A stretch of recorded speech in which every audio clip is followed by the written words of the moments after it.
inglong sorat ka ching hon la pen ep Chelsea ka ching hon cardom pa jerio cardom la se pini la so video ka semana ko athebang la pen lo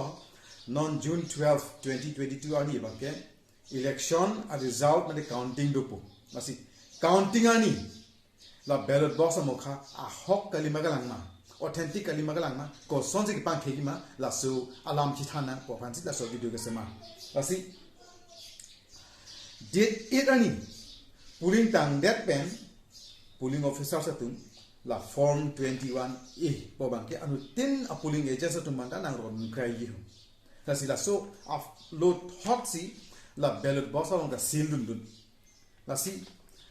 iltum date 12 ani pang teknik bang son lo la so lo bang anu tin accounting agent satung ta la so lo bang photostat copies do krai nang po chipon krai nang po la pen la ballot box along la seal lo la so ballot box do ma be ma do pen la so pang tek nang po chiton me chiton ti ma chiton polote la so ballot box man ke a hok puri tum hok me po la pen chiton te aku avid det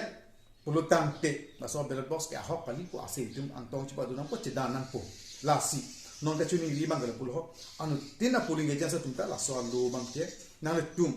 election agents kalite nang tum candidate phana so lo pi krai nang po chi dam lap nang po non ma prap jinna thonam lap nang po la pen election agents la pen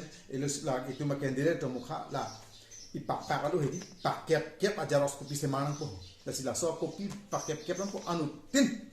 accounting agents to man accounting ali bang ludun krai nang po la si nili asonson bang accounting agent la sila so lo ben si nili accounting agent bang ajaros to pi pen wala ballot box along doma be man la pang bar po la sila long ballot box ben chimbar kri bro ti la pang hok lo josi chimbar bi ave det ballot box alu la so alu pen chimbar bi det ave det polo tang te la bang ke ballot box man ka hok kali pu bang le tum a tek long po la pen chi dan long po la si pini video bang la an bet lo la pen ka prek pini ka chi thani dolang pulte a video se mar po la si ka dong